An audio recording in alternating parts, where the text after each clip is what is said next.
이 아침 주시는 말씀은 구약성경 신명기 24장 5절에서 15절 말씀입니다. 구약 298면 신명기 24장 5절에서 15절의 말씀 함께 한 목소리로 합독하시겠습니다. 사람이 새로이 아내를 맞이하였으면 그를 군대로 내보내지 말 것이요 아무 직무도 그에게 맡기지 말 것이며 그는 1년 동안 한가하게 집에 있으면서 그가 맞이한 아내를 즐겁게 할지니라. 사람이 맷돌이나 그 윗짝을 전당 잡지 말지니 이는 그 생명을 전당 잡음이니라. 사람이 자기 형제 곧 이스라엘 자손 중 한 사람을 유인하여 종으로 삼거나 판 것이 발견되면 그 유일한 자를 죽일지니 이같이 하여 너희 중에서 악을 제할지니라. 너는 나병에 대하여 삼가서 너희 사람 제사장들이 너희에게 가르치는 대로 네가 힘써 다 지켜 행하되 너희는 내가 그들에게 명령한 대로 지켜 행하라. 너희는 애굽에서 나오는 길에서 내 하나님 여호와께서 미리암에게 행하신 일을 기억할지니라. 내 이웃에게 무엇을 구워줄 때에 너는 그의 집에 들어가서 전당물을 취하지 말고 너는 밖에 서 있고 내게 꾸는 자가 전당물을 밖으로 가지고 나와서 내게 줄 것이며 그가 가난한 자이면 너는 그의 전당물을 가지고 자지 말고 해질 때 그 전당물을 반드시 그에게 돌려줄 것이라. 그리하면 그가 그 옷을 입고 자며 너를 위하여 축복하리니 그 일이 내 하나님 여호와 앞에서 내 공의로움이 되리라. 곤궁하고 비난한 품꾼은 너희 형제든지 내 땅 성문 안에 우구하는 객이든지 그를 학대하지 말며 그 품삯을 당일에 주고 해진 후에까지 미루지 말라. 이는 그가 가난함으로 그 품삯을 간절히 바람이라. 그가 너를 여호와께 호소하지 않게 하라. 그렇지 않으면 그것이 내게 죄가 될 것임이라. 아멘. 구약 성경 말씀은 약 4,000년 전 말씀인데도 오늘 우리의 삶에 그대로 적용하도 될 만한 그런 말씀들이 아주 많이 있습니다. 왜 그러냐면은 사람들은 변해도 하나님은 변하지 않고 또 성경은 하나님의 말씀이기 때문에 시간과 공간을 초월해서 우리에게 늘 동일하게 적용되는 그런 말씀입니다. 세상은 변해도 가만히 보면 사람이나 인생의 본질은 크게 변하지를 않습니다. 그래서 지혜왕 솔로몬은 해 아래 새 것이 없다라고 분명하게 전도서에서 말씀을 합니다. 무리는 조금 바뀔지 몰라도 인생살이 인간 그 본질 이것은 크게 바뀌지 않고 대동소이하다 그렇게 볼 수가 있겠습니다. 오늘 함께 읽으신 신명기 24장은 우리 인생살이를 하는 동안에 서로 도와서 더불어서 함께 잘 살 수 있는 그런 지혜를 우리에게 가르쳐 주십니다. 우리 모든 인간은 하나님의 형상대로 지음받은 존재이기에 본질은 똑같습니다. 하나님의 형상대로 지음받았어요.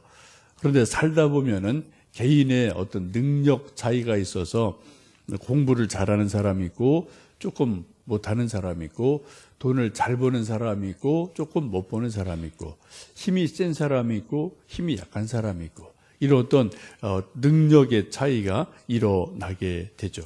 요즘 말로 말하면 소위 빈부의 격차가 일어나는 일이 일어납니다. 이런 빈부의 격차는 옛날에도 있었고 지금도 있고 앞으로도 또 동일하게 있을 겁니다. 그런데 이제 문제는 이런 빈부의 격차가 있을 때 이것을 그대로 두느냐 아니면 그 차이를 해소하도록 뭔가 좀 노력을 해야 되느냐 그런 문제가 제기가 됩니다. 오늘 본문 말씀 보시면 놀랍게도 성경은 그 빈부의 차이를 인정하면서도 그 갭을 최소화해라 라는 어떤 그런 하나님의 지혜를 말씀하고 있습니다. 그래서 더불어 함께 잘 살기를 말씀합니다.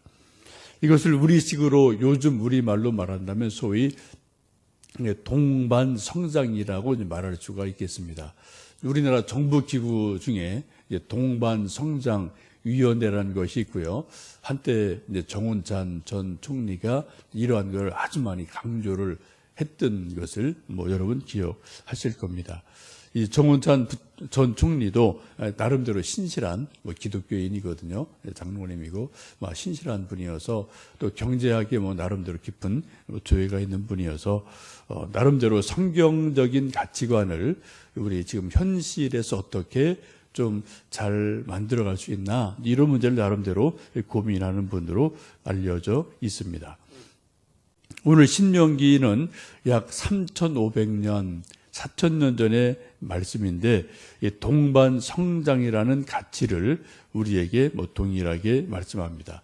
그 예가 오늘 쭉 나오는 말씀 가운데 전당물이라는 말로 표현이 되어집니다. 예나 지금이나 전당포가 있었던 것을 볼 수가 있어요. 벌써 4,000년 전인데도 전당포가 나름대로 있습니다. 우리나라도 한때는 전당포가 참 많았던 시절 여러분 기억하실 거고요. 동네마다 여기저기 전당포 이런 것들이 개인 집에도 있고 참 많이 있던 시절이 있는데 요즘은 많이 좀 전체 숫자는 준 것 같습니다만 어떤 보도를 보니까 그래도 한국에 약 1,200개 이상의 전당포가 있고 1년에 이게 좀 거래되는 자금이 한 1조 2천억 이상이 된다니까 상당히 많은 돈이 지금도 전당포에서 왔다 갔다 하는 그런 일들이 있습니다. 좀 제가 기사를 살펴보니까 대출이자가 2.9% 이게 법으로 정해진 게 있더라고요. 그리고 이제 그 전당물의 약 가격의 시세 한 80% 정도까지 돈을 빌려주고 전당물을 잡고 대개 이제 요즘 옛날에 시계나 또 또 명품 옷이나 아니면 반지나 이런 폐물들 감 나가는 것들 주로 잡고 돈 빌려주고 이자 받고 하는 그런 식들이 있었는데 요즘은 상당히 이것도 현대화되어 있는 것 같습니다. 오늘 말씀을 보시면 그런 말씀이 여러 가지로 이렇게 반복돼서 나오죠. 6절 말씀 보시면 한번 6절 말씀 좀 같이 읽어보실까요? 6절입니다. 사람이 맷돌이나 그 윗짝을 전당 잡지 말지니 이는 그 생명을 전당 잡음이니라. 맷돌 혹은 맷돌 윗짝 돌을 전당 잡지 마라라고 말씀합니다. 이 맷돌을 전당 잡힐 만하면 이 집안이 상당히 어려운 집안임에 틀림이 없죠. 맷돌을 전당 잡지 말라는 것은 맷돌이 있어야지 이렇게 옛날 곡물을 이제 빻든지 그래서 또 방앗간이 없을 때니까요. 또 이제 벗겨내서 또 곡물을 만들든지 또 밀가루를 만들든지 하여튼 이런 걸 만들어야 되는데 이 맷돌을 전당 잡으면은 이 집은 당장 먹을거리, 음식거리를 준비할 수 없는 그러한 일이 일어나는 거죠. 요즘 말로 말하면은 어떤 가스나 혹은 냉장고 이런 것은 전당 잡지 마라 그런 식으로 이해를 하시면 될 것 같습니다. 또 7절 이하에 보시면은 이스라엘 자손을 꼬드겨서 노예로 팔지 말아라. 인신매매하지 마라. 그런 사람은 잡아서 반드시 죽여라라고 말씀을 합니다. 10절에서 13절까지 말씀을 또 읽어보시겠습니다. 네 이웃에게 무엇을 구워줄 때에 너는 그의 집에 들어가서 전당물을 취하지 말고 너는 밖에 서 있고 내게 꾸는 자가 전당물을 밖으로 가지고 나와서 내게 줄 것이며 그가 가난한 자이면 너는 그의 전당물을 가지고 자지 말고 해질 때 그 전당물을 반드시 그에게 돌려줄 것이라. 그리하면 그가 그 옷을 입고 자며 너를 위하여 축복하리니 그 일이 내 하나님 여호와 앞에서 내 공의로움이 되리라 라고 말씀합니다. 사람이 살다 보면은 전당을 잡혀야 될 아주 절박한 그런 경제적인 어려움을 당할 때가 있습니다. 전당을 잡히게 됐어요. 그 전당포 주인이나 이웃이 그 전당물을 잡으러 어떻게 해요? 그 사람의 집 안에 방 안에 들어가서 좋은 것을 고르지 말라는 거죠. 그 주인이 자기가 골라서 이것을 전당 잡아주세요라고 부탁을 해야지 전당포 주인이 들어가서 이거저거 막 가지고 오지 마라라고 말씀을 합니다. 특별히 그 사람이 가난한 사람이면 그 전당 잡은 것을 가지고 하룻밤을 지내지 말고 해질 때가 되면 그 사람에게 다시 돌려줘라. 돈은 이미 뭐 전당 잡고 빌려준 거고요. 그 전당 물도 그 사람에게 돌려줘라라고 말씀합니다. 특별히 그 옷을 돌려주라라고 말씀을 합니다. 요즘말로 말하면 뭐 시계나 반지나 명품, 가방 이런 것을 젊은이들도 이제 막 충동 구매를 했다가 또 이제 뭐 돈이 딸리면은 다시 이제 파는 일들이 참 많다는 그런 보도를 여러 번 본 적이 있는데요. 이런 거는 뭐 일종의 사치품이기 때문에 뭐 그냥 없어도 그냥 살 수 있어요. 그런데 옷이라든지 뭐 이런 것들은 정말 오늘 나오는 맷돌이라든지 옷 같은 것들은 매일매일 필요한 정말 생활의 필수품이죠. 특별히 이스라엘 사람들에게 옷은 하루하루 사는데 없어서는 안 되는 꼭 필요한 필수품입니다. 이스라엘 사람들의 옷은 뭐 여러분 아시는 것처럼 되게 혼입을 같이 큰 천으로 되어 있어서 낮에 이렇게 휙 두르면 이제 옷이 되고 뭐 망토 같은 것이 되고 외투 같은 것이 되고요. 밤에는 그것을 이불 삼아 덮고 자는 그런 뭐 이중으로 쓰임새가 있는 옷이기도 합니다.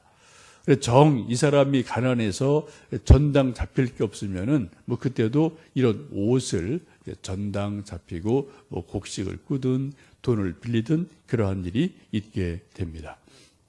근데 옷을 전당 잡게 되면은 밤에 어떻게 이불이 없어지는 거고요.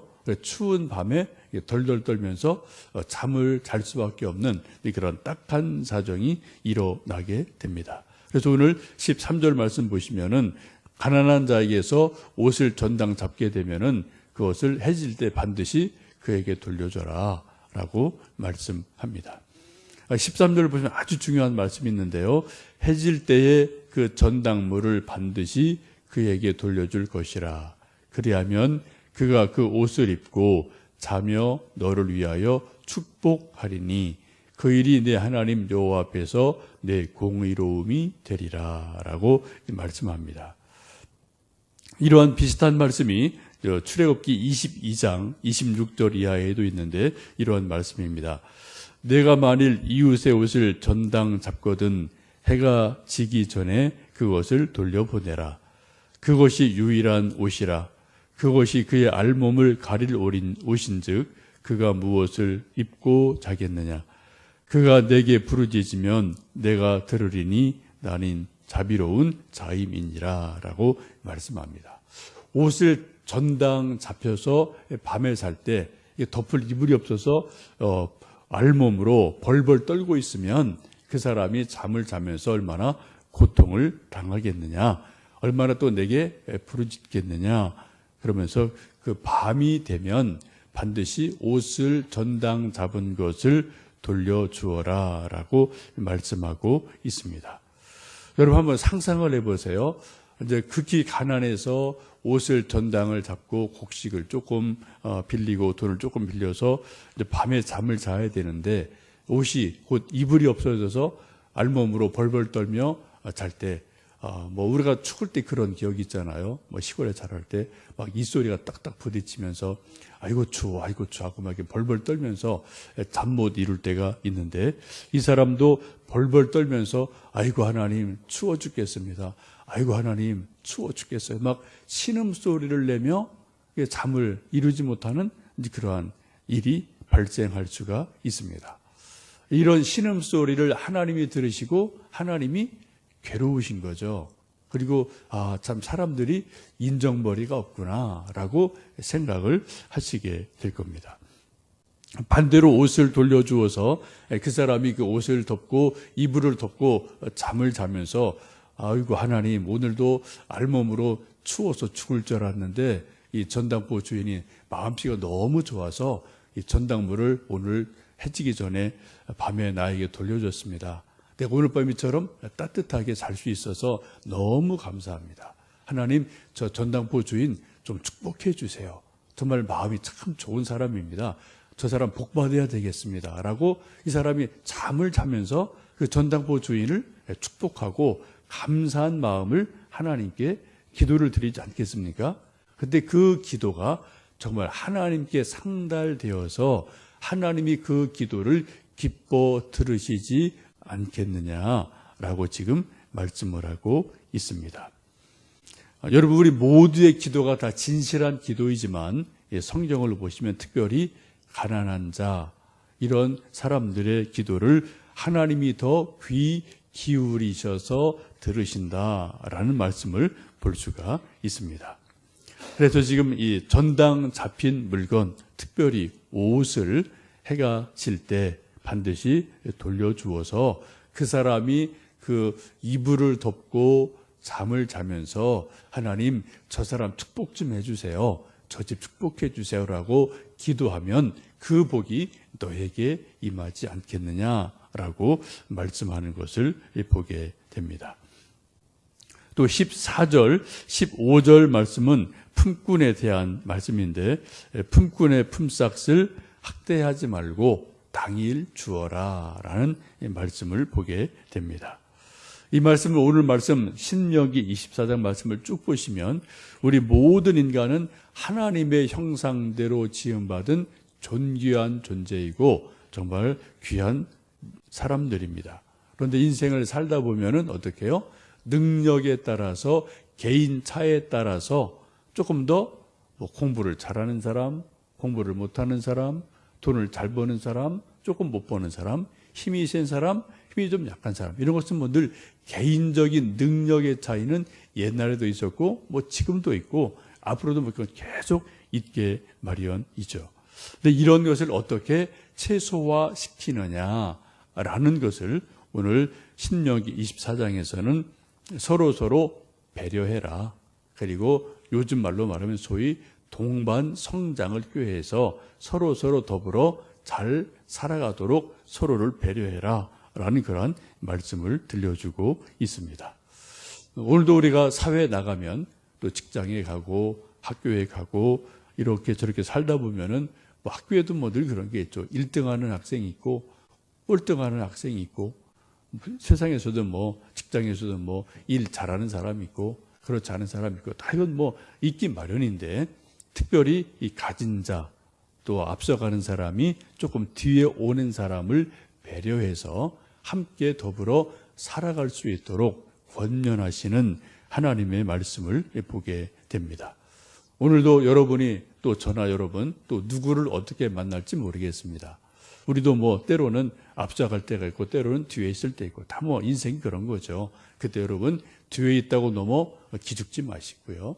그리고 또 앞에 있다고 또 뒤에 오는 사람 무시하지 말고 서로가 좀 그러한 것을 배려하면서 함께 더불어 잘 살아가는 그러한 소위 동반 성장의 그런 삶이 우리에게 또 우리 사회에 있도록 기도하고 또 우리가 그렇게 살아가시는 복된 하루 되시기를 원합니다.